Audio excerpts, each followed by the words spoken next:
सितंबर 2002 हैदराबाद का पॉश इलाका कहा जाने वाला कुंदन बाग के एक आलीशान घर में मोहम्मद साजिद नाम का चोर चोरी करने के इरादे से घर के अंदर घुसता है। लेकिन घर के अंदर जो उसने नज़ारा देखा उसे देख करके उसकी चीखें निकल गई। ये कहानी है भारत ही नहीं बल्कि दुनिया के सबसे भूतिया घरों में से एक कुंदन बाग कोठी की। कुंदन बाग का ये आलीशान घर जिसमें पहले मिस्टर सिंह और उनकी फैमिली रहा करती थी। मिस्टर सिंह के डेथ के बाद उनके बच्चों ने किसी जया पर्दा और उसके पति को ये प्रॉपर्टी बेच दी। आसपास के लोग ऐसा कहा करते थे कि मिस्टर सिंह की आत्मा अभी भी उनके उसी घर में भटकती रहती है। इन दोनों ही कपल को अभी उस घर में आए हुए कुछ दिन ही होते हैं, दोनों हस्बैंड वाइफ में कलेश होने लगता है। दोनों की दो प्यारी सी बेटियां भी होती हैं, लेकिन फिर अचानक किसी दिन जया पर्दा का पति उसे छोड़ करके हमेशा के लिए कहीं चला जाता है।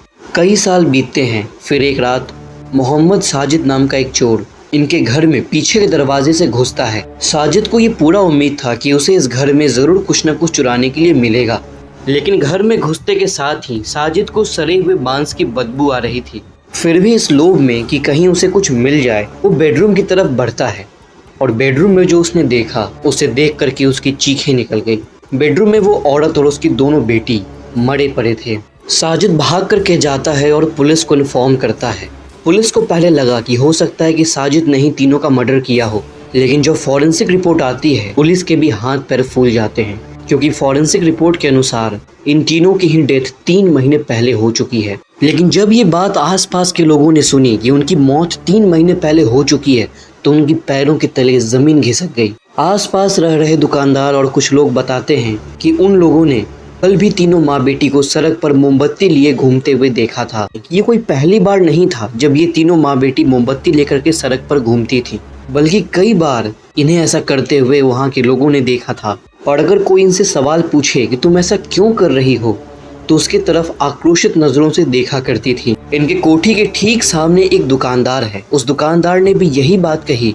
कल शाम जब मैं अपना दुकान बढ़ा रहा था, तब मैंने जया पर्दा को खिड़की पर मोमबत्ती लिए खड़े हुए देखा था और उसके बड़ी बेटी के हाथ में खून की 2 बोतलें थी। ये खबर आग की तरफ फैल गई और आसपास की जगहों में डर का माहौल बन गया। बाद में जया पर्दा के रिलेटिव्स ने उस घर को डिमोलिश करके यानी कि तोड़ करके दूसरी नई प्रॉपर्टी कंस्ट्रक्ट करने की कोशिश की, लेकिन हर बार कुछ न कुछ ऐसी अनहोनी हो जाती थी जिसकी वजह से काम शुरू ही नहीं हो पाया। कुंदन बाग का वो घर आज भी वैसा ही सुनसान वीरान पड़ा हुआ है। आज लोगों को उस घर के अंदर जाने की अनुमति भले ही नहीं है। वो औरत हाथ में खून की बोतल और मोमबत्ती लिए आज भी कई लोगों को दिखाई देती है।